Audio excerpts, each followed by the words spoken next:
تعریف محمد ہم لکھ لکھ کے سنائیں گے، ہم ختم نبوت پہ جان اپنی لٹائیں گے۔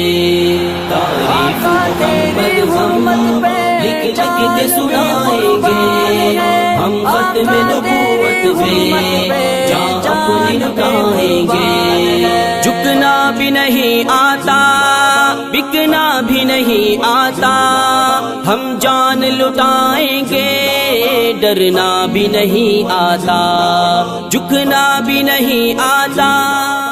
10 روزہ ختم نبوت کورس کی اختتامی تقریب کا انعقاد۔ انٹرنیشنل ختم نبوت موومنٹ پاکستان کے زیر اہتمام انوار ختم نبوت ٹرسٹ پاکستان کے تعاون سے 10 روزہ ختم نبوت کورس کی اختتامی تقریب کا انعقاد کیا گیا، جس میں ملک بھر سے علماء کرام، پروفیسرز اور سول سوسائٹی سے تعلق رکھنے والے معززین کی کثیر تعداد نے شرکت کی۔ انٹرنیشنل ختم نبوت موومنٹ پاکستان کے زیر اہتمام ہونے والی تقریب کے مہمان خصوصی مولانا قاری محمد رفیق صاحب تھے، جبکہ اسٹیج سیکرٹری کے فرائض حافظ شفیق الرحمان نے ادا کیے۔ مولانا اسلم ندیم چشتی، مولانا حبیب الرحمان ضیاء، شمس الدین، پروفیسر اخلاق پرویز علی، نو مسلم عبد الرحمان، نو مسلم طارق اور دیگر مہمانان گرامی نے بھی شرکت کی۔ تقریب کے موقع پر خطاب کرتے ہوئے مولانا قاری محمد رفیق کا کہنا تھا کہ اللہ کا ہم پر احسان ہے کہ اس نے ہمیں عقیدہ ختم نبوت کے تحفظ کے لیے کام کرنے والوں میں شمار فرمایا ہے۔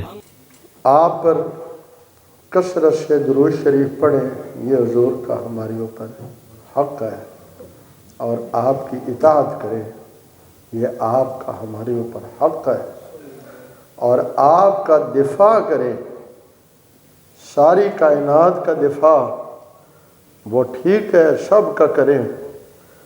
اگر آپ مسلمانوں کا دفاع کرتے ہیں، اسلامی مملکت کا دفاع کرتے ہیں، اسلام کے باقی شعائر کا دفاع کرتے ہیں، تو ساری مخلوق اور تمام شعائر سے بڑی مقدس ہستی تو رسول اللہ صلی اللہ علیہ وسلم ہے، تو پھر آپ کا دفاع کس قدر بڑی بات ہوگی، جس کو آج امت بھول گئی ہے۔ آپ نے فضائل سنے ہوں گے، نماز پڑھنے کی یہ فضیلت ہے، روزے کی یہ فضیلت ہے، فلاں عمل کی یہ فضیلت ہے، رسول اللہ کے دفاع کی کیا فضیلت ہے۔ یہ بات صحابہ کرام علیہ رضوان میں کوٹ کوٹ کر بھری ہوئی تھی، اور اس قدر اندر جذبہ تھا حضور کے دفاع کا۔ حضرت ابوبکر رضی اللہ عنہ کا نابینا بوڑھا باپ ہے، حضور کے خلاف بات کی تو رکھ کے تھپڑ لگایا، باپ ادھر جا گرا۔ حضور نے فرمایا ابوبکر تمہیں ترس نہیں آیا بوڑھے باپ پر؟ کہا حضور شکر ہے میرے ہاتھ میں تلوار نہیں تھی، تو میں تو مصطفیٰ کریم کی محبت میں اس کی گردن بھی اتار دیتا۔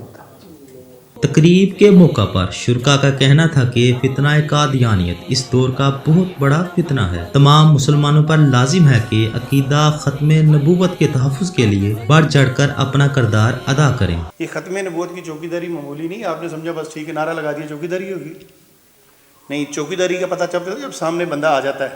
ہاں چوکیدار بیٹھا ہے، سامنے بندہ گن لے کے آ گیا، اب وہاں پہ اس کی چوکیداری کا پتہ چلے گا کہ وہ چوکیدار جو ہم نے رکھا ہے وہ کس لیول کا ہے، اور اگر وہ وہاں سے بھاگ گیا گن دیکھ کے، اس کام کو معمولی نہ سمجھیے۔ جب ختم نبوت کے کام پہ آ گئے تو بس سمجھ لیے کہ دنیا کا سب سے بڑا کام ہی یہی ہے۔ تقریب کے موقع پر 10 روزہ ختم نبوت کورس کے شرکا میں اسناد تقسیم کی گئیں۔ تقریب کے اختتام پر مولانا قاری محمد رفیق نے رکعت امیز دعا کروائی۔ بعد ازاں تقریب کے شرکا کو پرتکلف کھانا دیا گیا۔ دیوان تو آئے ہیں